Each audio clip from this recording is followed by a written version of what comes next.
Herzlich willkommen zur Beckenbodenwelt, donnerstags das Video. Diese Woche ist mein Thema Gleichgewicht und Beckenboden. Am Montag im Livestream habe ich mit euch ein paar Übungen durchgearbeitet für die Füße, solche Geschichten mit Beckenbodenaktivierung. Ich habe euch darauf hingewiesen, dass es sinnvoller ist, für den Körper besser ist, mit leicht gebeugten Knien zu stehen. Heute gehen wir ein bisschen mehr an Übungen für die Beine. Das heißt also, du aktivierst den Beckenboden, du machst unten leicht zu, drehst das Becken Richtung Kopf und kommst leicht mit den Knien nach unten, so wie ein Fahrstuhl. Ja? Also ist eine Kniebeuge, aber anders als die gängigen, anders als die du gezeigt bekommst. Die meisten zeigen so oder so nach vorne gehen. Versuch, den Oberkörper aufrecht zu halten, Schultern bleiben über der Hüfte und du kommst wieder hoch. Einmal locker lassen, tief durchatmen und nochmal. Beckenboden aktivieren, unten zumachen. Du kommst wie ein Fahrstuhl, fährst du mit dem Oberkörper nach unten. Es geht nicht darum, dass du so irre weit kommst. Du wirst unter Umständen nur ganz wenig runterkommen. Dann ist es in Ordnung. Wir wiederholen das ein zweites Mal. Du hältst unten einen Moment und schiebst wieder hoch. Achtest sehr darauf, dass du nicht ins Hohlkreuz drückst. Und nochmal. Ein drittes Mal runter, halten und wieder hoch. Das Ganze 3 Mal ist vollkommen ausreichend. Wenn du dich total sicher fühlst und sagst, es geht öfter, dann versuch mal, lieber hier noch ein bisschen weiter runter zu kommen. Oder du hältst einen Moment länger, ist genauso gut. Aber wenn du sagst, 3 Mal ist dir zu wenig, dann machst du es 5 Mal, auch kein Problem. Wir wiederholen es ein zweites Mal, das heißt also Beckenboden wieder aktivieren, Becken Richtung Kopf drehen. Du kommst nach unten, achtest darauf, dass du eben mit dem Oberkörper aufgerichtet bleibst und kommst wieder hoch, Beckenboden nachziehen, weiteratmen, runterkommen, Beckenboden schön halten, wieder hochkommen und ein drittes Mal runterkommen, Moment halten und wieder hochkommen. Prima. Sehr gut. Aller guten Dinge sind 3. Aller guten Dinge sind 3. Du aktivierst nochmal deinen Beckenboden. Ich stelle mich wieder seitlich hin, damit du siehst, wie es aussehen soll. Aktivierst den Beckenboden, machst unten zu, bleibst mit den Schultern über dem Becken, schiebst die Knie nach vorne, kommst nach unten, so weit wie du es kannst. Wenn du feststellst, du kommst nur so weit, kommst du nur so weit. Ich bin nicht das Maß der Dinge, nur ich zeige dir, wo es hingehen soll. Kommst wieder hoch, ziehst den Beckenboden nach, drehst das Becken nochmal, drehst wieder runter, hältst einen Moment, nicht drehst, schiebst runter. Ein zweites Mal Beckenboden nachziehen und ein drittes Mal wieder nach unten kommen und hochschieben, locker lassen, tief durchatmen. Atmen ist ganz, ganz wichtig. Muskulatur braucht genauso Sauerstoff. Und das Risiko, wenn du anfängst, nicht mehr weiter zu atmen, ist, dass du in die Pressung kommst, dass du also anfängst, eher gepresst zu atmen. Das gibt wieder einen erhöhten Druck auf den Beckenboden, ist nicht günstig. So, das war die erste Übung. Die zweite Übung ist der sogenannte halbe Kniestand. Der heißt wirklich halber Kniestand, weil du, also ich zeige es dir einmal, du stehst auf einem Knie und das andere Bein ist vorne. So, jetzt machen wir es mal so. Wir machen 2 Wiederholungen. Auch hier geht es wieder darum, du aktivierst den Beckenboden. Du stellst das linke Bein nach vorne, mit dem rechten kommst du runter aufs Knie, aktivierst den Beckenboden nach und drückst dich wieder hoch, stellst das Bein ran. Beckenboden wieder aktivieren oder nachziehen. Rechtes Bein nach hinten, runterkommen, nachziehen, hochdrücken. Nochmal, Beckenboden nachziehen, runterkommen, absetzen, nachziehen und hochkommen. Wenn du feststellst, Pause. Ich zeige es einmal, wenn du feststellst, du kommst hier unten nur hoch, indem du dich hier ein bisschen abstützt oder mit der anderen Hand ein bisschen abstützt, dann ist es vollkommen in Ordnung. Wichtig ist nur, dass du nicht so machst. Aber auch da zählt, Hauptsache du kommst runter und Hauptsache du kommst hoch und wichtig, du hältst den Beckenboden. Okay, wir versuchen die andere Seite.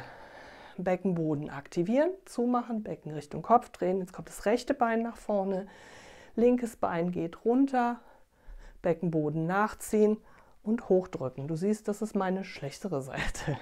Nochmal, Beckenboden hält, du kommst runter, Beckenboden nachziehen und hochdrücken. Beckenboden nachziehen und noch ein drittes Mal runter und wieder hochkommen, nachziehen, lösen. Tief durchatmen. Also wie du mitbekommst, auch für mich ist das nichts, was ich im Vorbeigehen mache. Das sind Übungen, die man in den Alltag aber auch einbauen kann. Also das, was wir zuerst gemacht haben, dieses Runtergehen, ist eine Sache, wenn du dich hinsetzt, versuch doch mal weniger so dich hinzusetzen, sondern versuch dich doch mal mehr über diesen Weg hinzusetzen. Wenn du merkst, bis hierhin komme ich und dann nicht mehr, dann kannst du ja so abwinkeln.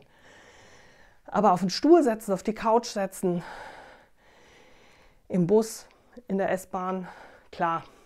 Aber es geht dir relativ bald in Fleisch und Blut über, dass du versuchst, dich so hinzusetzen und nicht so. Was natürlich einen Unterschied macht, wenn du einen Tag hast, an dem du komplett K.O. bist, dann gehst du natürlich den geringeren, anstrengenderen, weniger anstrengenden Weg so. Wenn es um diesen halben Kniestand geht im Alltag, hast du die Möglichkeit, wenn du irgendwas von unten aufheben willst, ja, oder du willst unten an die Wäsche in der Waschmaschine oder du suchst irgendwo was, dann kannst du das mit einbauen. Das ist relativ besser, vor allen Dingen freundlicher, als wenn du in die Hocke gehst. Aber du kannst es auch ausprobieren. Oder genauso, wenn du sagst, okay, du willst einen Schuh zumachen, machst es so und dann machst du es andersrum, du willst hier den Schuh zumachen. Und das Ganze kann man dann wunderbar mit einer Beckenbodenaktivierung kombinieren. Alles kein Thema. Aller guten Dinge sind 3. Meine dritte Übung für heute ist die tiefe Hocke. Die tiefe Hocke klingt nicht so spektakulär, aber wir schauen mal. Du aktivierst den Beckenboden, hast die Füße in Beckenbreite stehen und guckst jetzt mal, dass du hier runterkommst. Ich habe jetzt die Füße unten auf dem Boden, ich zeige es dir gleich. Und versuchst hier den Beckenboden nachzuziehen und wieder hochzudrücken. Ich drehe mich einmal so, dass du es von der Seite siehst. Beckenboden aktivieren. Du kommst runter. Wenn du deine Füße nicht unten halten kannst, dann ist es auch kein Problem, wenn du die Fersen angehoben hast. Aber versuche sie so wenig wie möglich anzuheben. Wichtiger ist, du achtest auf den Beckenboden und du kommst wieder hoch. Und noch ein drittes Mal Beckenboden aktivieren. In die Hocke kommen. Nachziehen den Beckenboden und wieder hochkommen. Moment locker lassen. Tief durchatmen. Also wie gesagt, auch ich habe da meine Anstrengung mit und es ist ja auch ein kleines Training. Aber auch das kannst du einbauen in den Alltag. Du hast was, wo du was du unten rausholen willst aus dem Schrank oder sonst irgendwie. Du guckst was, dann kannst du auch so in die Hocke gehen. Füße kommen hoch, das ist in Ordnung. Wichtig ist, du achtest auf deinen Beckenboden, du nimmst es und kommst wieder hoch. Wäsche anheben, Wäschekorb wäre eine Möglichkeit zu sagen so und du ziehst es hoch, braucht ein bisschen mehr Power in den Beinen, geht aber auch. Hast den Wäschekorb, gedacht da unten, aktivierst den Beckenboden, gehst runter, ziehst da. Das ist eine Mischung aus der Übung am Anfang und von eben. Wir machen diese tiefe Hocke noch einmal bitte. Einmal tief durchatmen.